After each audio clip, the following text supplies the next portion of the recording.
Hello and good morning. It's Wednesdays. I'm Wayne. Welcome to Wednesdays with Wayne, brought to you by the Real Estate Business School, where you'll get your license and learn to use it. The learn to use it part is the most important part. Every year, tens of thousands of people get a real estate license and get into the real estate business, but most people think it's a career. Real estate's not a career, it's a business. If you don't treat it like a business and run it like a business, you're out of business. That's proven by the statistics, which is what I'm about to go into now. The stats show that 85–90% of the people that get into real estate fail. And they fail because they don't have the proper education. The public education system failed them. So they didn't fail in school. We need to start grading the education system, not having it grade us. Because if I were to grade it, I would give it an F. Given that, today is about goal setting. This is goal setting according to Wayne Morgan's. What that means is, I'm not saying I'm right about this subject. I'm not saying I'm wrong about this subject. I'm not saying I have all the answers about this subject. All I'm saying is I finally figured out a way after years of struggle to set goals and achieve them. So this is what today is about. It works for me. I hope it works for you. If it does, great. If it doesn't, no problem. Just figure out what works best for you. There's no one way that fits everybody. So if it works for you, great. If it doesn't, thanks for watching. So before we get started, first thing I want to do is thank you for your time. And I do that because long ago, a friend of mine told me the most valuable thing anyone can give you is their time. So thank you for your time. Thank you for showing up. And I'll do my best to make sure your time is well spent. So thank you for being here. My first question to you is, did you set goals last year? And the second question, did you achieve them? And the third question is, did you enjoy the process? And the answer to the first two are, I don't know, maybe yes, maybe no. But there are three types of people. There are those that make things happen, those that watch things happen, and those who ask what happened. The same thing applies to goal setting. The ones that make things happen are the ones that wrote them down and achieved them. The ones that watch things happen wrote them down. The ones that ask what happened didn't do either. They didn't write them down. They didn't achieve them. They're blown about by the winds of change. They have no target. They have no guidance system. There's nothing, no structure to their lives. So to me, goal setting is a pain in the neck. It's not an enjoyable process. It's like playing golf. So I had a blast, said no one ever. Golf is about being better and overcoming challenges, finding out what you're not good at and fixing it, just like life. So I don't enjoy the process, but I do it because I want to get better day by day. And the only way to do that is to set a goal, aim for it, commit to it, and then gather all my resources and achieve it. And when I achieve a goal, I feel better about myself. And the harder the goal, the better I feel. I mean, anyone can go make a cup of coffee,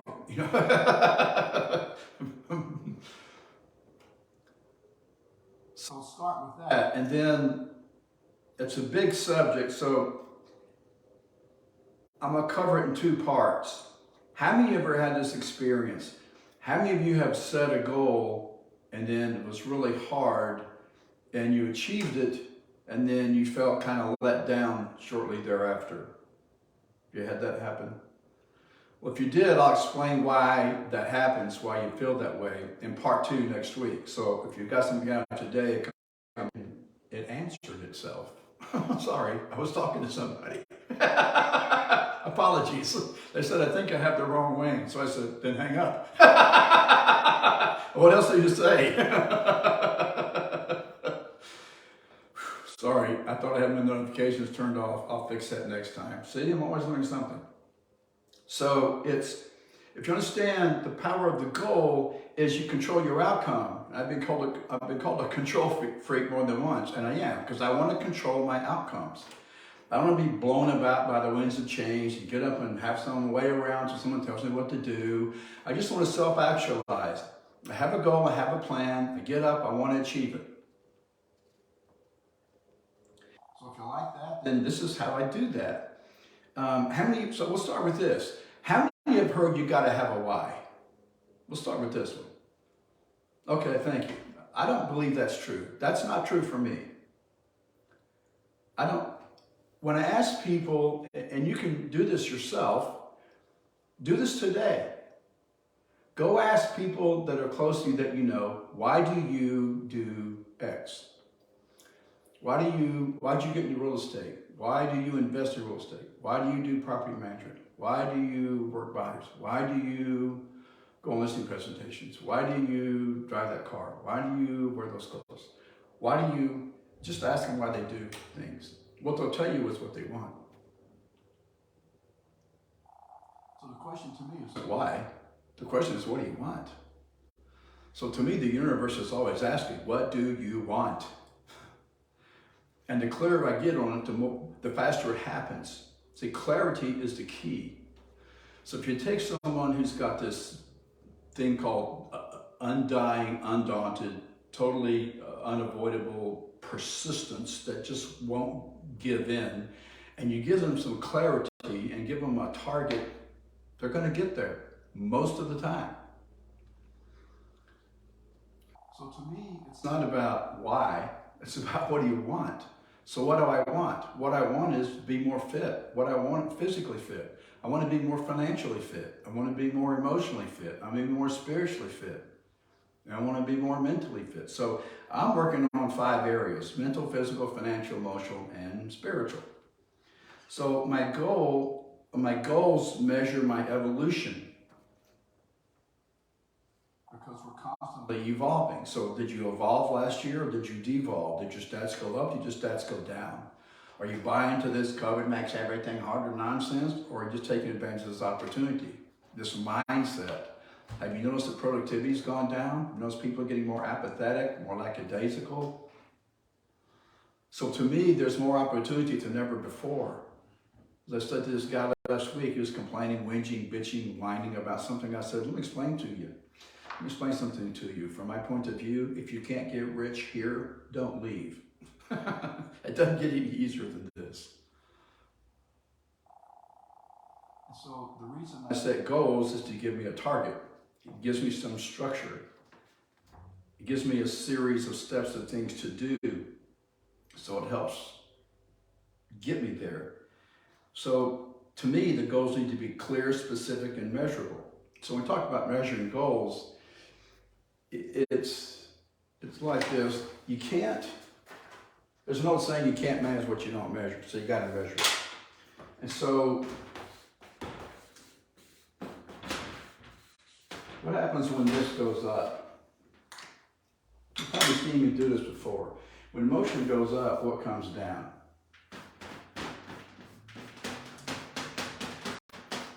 Intelligence. Well, when you're making business or financial or life decisions, setting goals, which one of these positions do you want to make them from? Here or here? Do you want to make emotional decisions or intelligent decisions? Well, obviously, this is the right answer. So the goal, to me, the method to do that is this. You got to keep stats. Where are you now? So stat everything. And the more you stat, the more statistics you have, the better your future decisions are going to be. And all I want to do is make a better decision tomorrow than I made today. And the only way to do that is to gather information. So this whole thing about mistake making plays into this. It's crucial. So you got to be willing to look silly, or to look stupid, or to look like you don't know anything, because you've got to go out there and go from the area that you're comfortable, that you know, into the unknown. When you do that, you're going to mess something up. You're going to make mistakes. It's how we're designed. Humans are designed to learn through trial and error. We've made billions and billions and trillions. That's how come we've evolved to the point where we have. I've made millions. That's how come I know so much. So I'm not afraid of making mistakes. The biggest thing to do is let go of your ego. The biggest obstacle to learning is ego. So if you want to set goals and you want to achieve goals, you got to be able to go from the area that you know into the unknown. And you're going to know you're there because you're going to mess something up. So just correct them quickly. That's it. The question is, what did you learn? Mistakes are gifts. A mistake is a gift. So you don't learn anything when you do it right. It's only through failure that you learn. So when you're setting goals, all this plays into it. You know, it's mental, it's psychological, and you got to have this. To me, I think we have to have a mindset that is, okay, I'm not going to do this really well the first time. I'm going to do it better the second time, even better, and it's just ongoing improvement. It's over and over and over and over and over. So if you haven't read The Deming Management Method, you might want to read it, or Out of the Crisis by Deming. W. Edwards Deming is who I'm referring to. So you can see there's a few books behind me. I've read most of them. There's a stack of new ones over here waiting for me. But Deming was a statistician. He figured out how to measure quality control in the assembly line, all via statistics. So it's a great book, so I won't go into them now. That's not the subject. The subject is goal setting and achievement, and the way you achieve them is by statistics. For example, let's say that you're a licensed real estate agent, and you decide and you understand that you're better off representing sellers than buyers. When you talk about allocation of resources, time, money, energy, where are they best spent? The only way to tell that is to keep the stats and look at them over time. Time will tell you. Stats will tell you. Stats don't lie. So it goes into fundamental principles and repetition of fundamental principles. For example, fact versus opinion. What is an opinion? Something that may or may not be true. Are we all entitled to our opinions? Yes. Are they all always true? No. What is a fact? A fact is something that can be proven via physical evidence. This is a black Pilot super colored jumbo marker. I know this because it's right here. This is a fact, something that can be proven to exist via physical evidence. There it is. How many have had people present their opinions as though they're facts? Right. You know why? They're either confused or they want to confuse you. So to me, the goal is to find the facts and to use stats. It's a left-brained activity. So you got to understand how your right brain works, how your left brain works. If your right brain, you create marketing, you're creative, you're doing all these creative things, that's right brain. Left brain is measure what happened after that.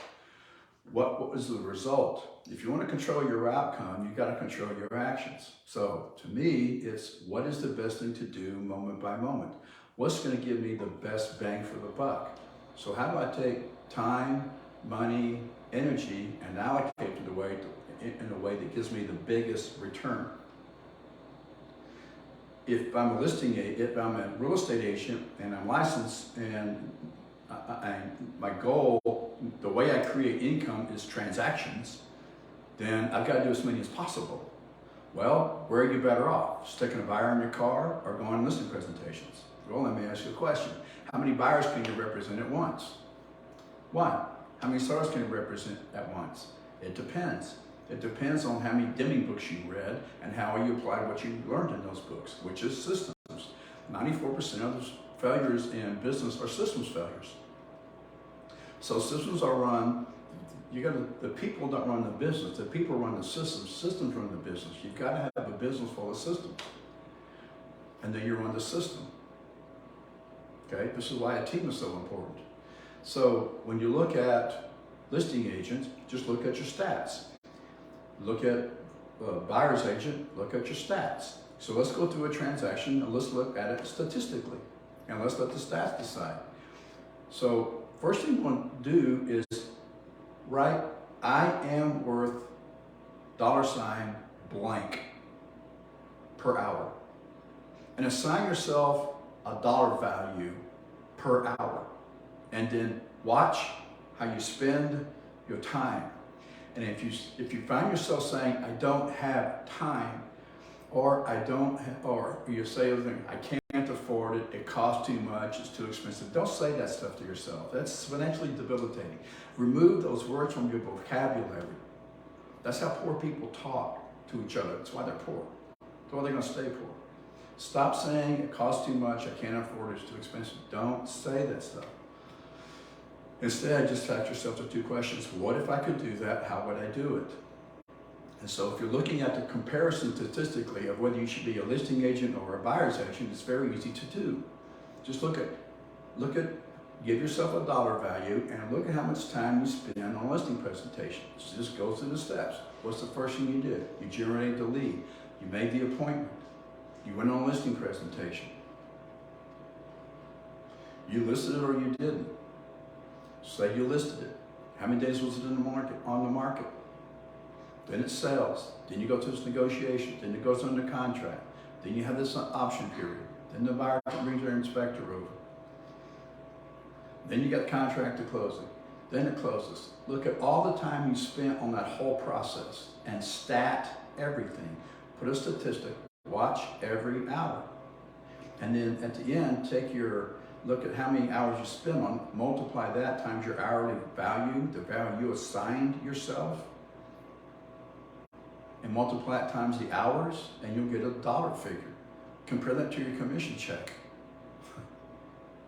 Do the same if you were going to represent a buyer. Look at how many times you spent with them, how much you spent interviewing, getting their information, putting it into MLS, finding properties that match what they told you they wanted, previewing the properties, putting them in the car, driving them around, what you spent on lunch, and then again, writing the contract, going to inspection, if you go, renegotiating if you do, and probably do, it's what the inspections are for, and then contract to close, and then look at how many hours did you spend, and how much money did you make, and compare that to your commission. I think you'll find working buyers is a dead dog loser, because it's obvious you can do more listings than you can buyers. You can represent more sellers. How many sellers can you represent? 5, 10, 15, 20, 50? It depends on your systems and your team. It's up to you. But this is how you leverage yourself in real estate. There's several ways to leverage yourself. Working one-on-one, there's no money in it. You make a few shekels here and there, but long term, no. No. So this is my recommendation. And if you want to do that, then just run your own stats on it and see what you come up with. Go find a buyer and track your stats and see how much time you spend, how much money you make. You've got assign yourself a dollar value. That's why I'm loath to take meetings. Like, hey, you want to meet? No. Why? Because it costs too much. You know what I mean? I value my time. And I think it's a mistake not to. So,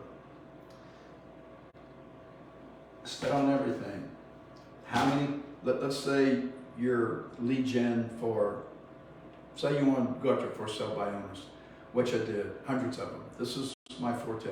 I farmed, I didn't do so great. I worked expireds, I didn't do so great. I called homes that been withdrawn, I didn't do so great. For sale by owners, knocked it out of the park. So the question is, how many calls did you make? How many appointments did you go on? How many of those resulted in a listing presentation? How many sold? How many closed? How many days were they in the market? What percentage of sales price did they sell for? How much money did you make?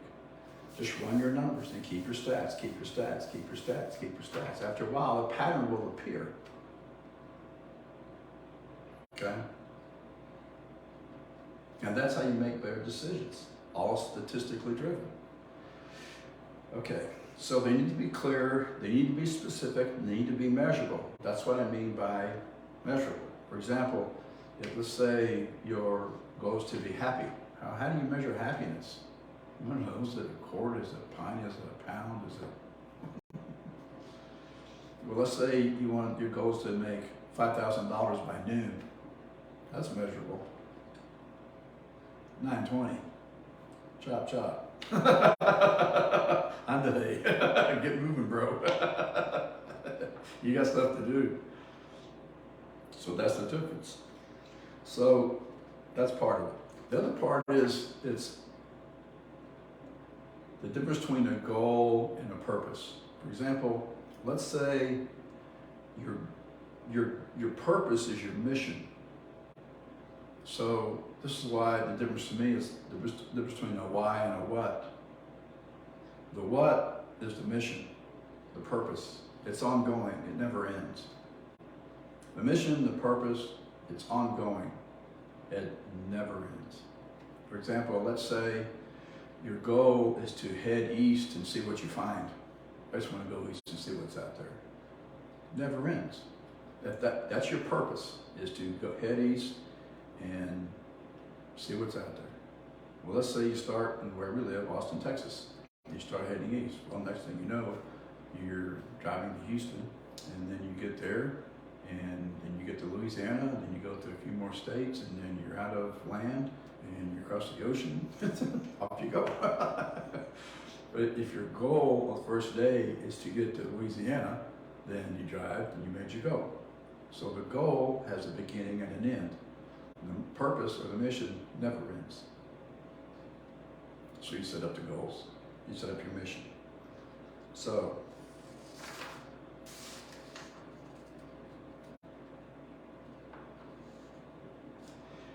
in doing this, I need help. There are things to me that each one of us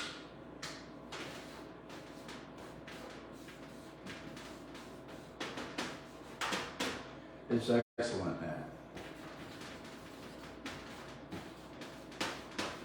Things we're very good at, things we do very well, and things that we do poorly, like mixing protein and collagen and putting it in the fridge. We're excellent at it, but it didn't turn out great. That could happen. I've actually known someone that happened to not too long ago. To me, it's difficult to be excellent at everything. And so, if you take this and then you combine it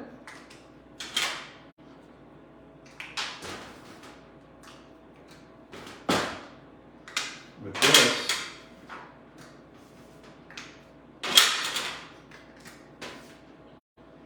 then you know that we've all got different strengths and weaknesses. And so to me, the goal is to do what I'm excellent at. If I'm not good at it, I got to find somebody else who's excellent where I'm poor. If I don't do things very, very well, I need to find somebody else who can do that. Like talk to people. Because I have no people skills. You're not going to find me on the telephone talking to people about getting a license. Are you kidding me? And the reason why is because it doesn't fit my personality. So the goal is to get to tasks. S is will. Eyes are people, C's are detail. So bottom line, impetuous, people, steady, stable, loyal, good listeners, detailed. There are things this person's going to do well, this person can't do. There's things this person's going to do well, this person can't do. And so forth and so on. So to me, the goal is balance. Finding people who are excellent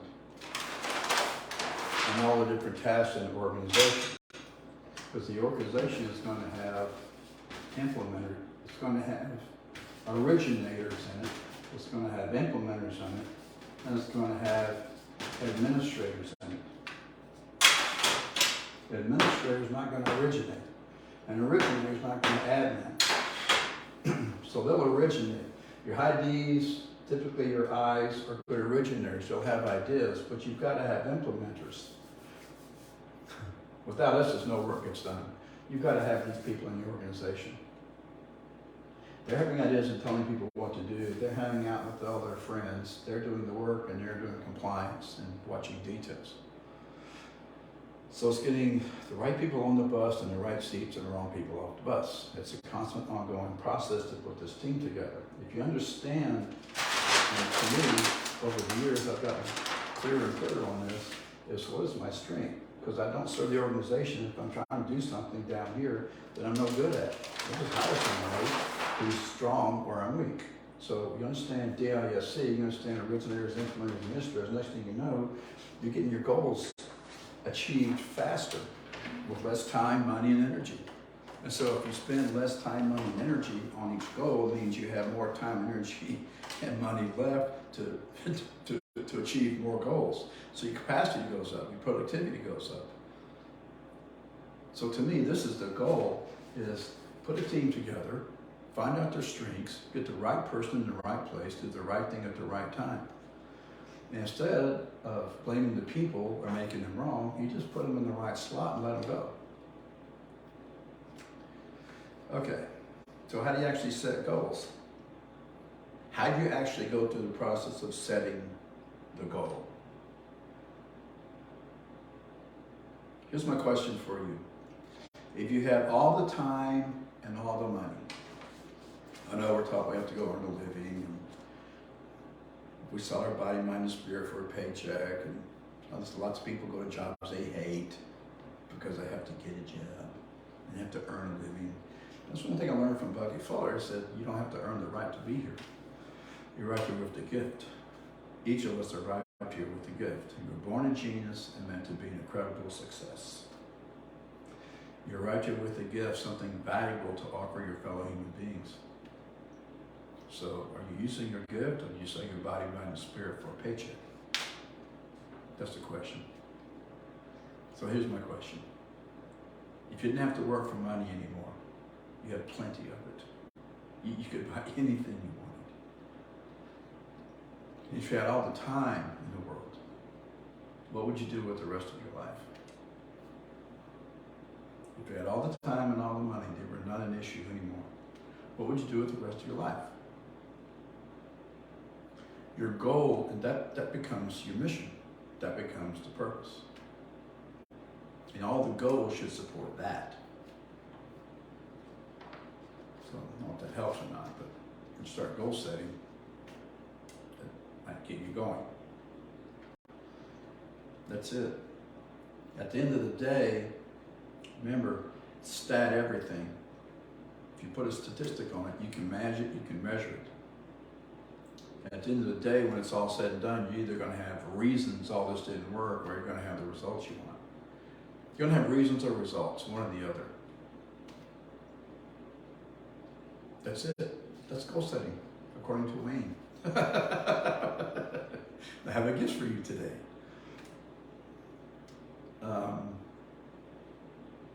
If you go to our website, you'll find, I'm going to give you this goal setting.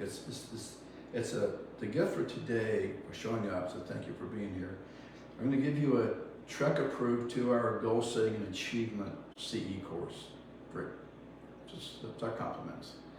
And it's going to show you the 8 steps that I go through to remove confusion and replace it with clarity. So I hope you like it. Just call the office, 512-453-0900. And anyone who answers will be happy to help you. They'll get you enrolled and get you started. Self-paced, home study. Take them at your own time, at your leisure. I hope you get something out of it. I wrote it, so I like it, but it's more detail on this.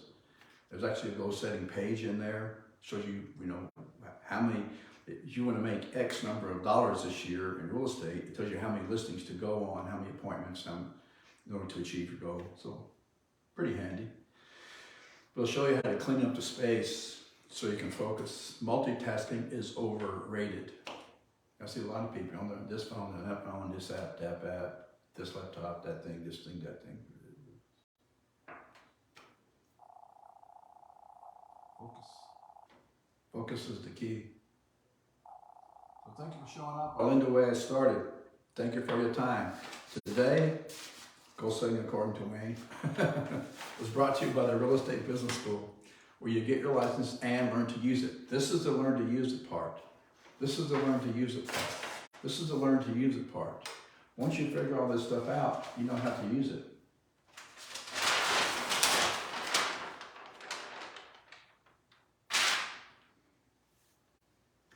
Thanks for showing up. I'll see you next week at 9 o'clock. Wednesday is Wayne. Thank you. Enjoy your day.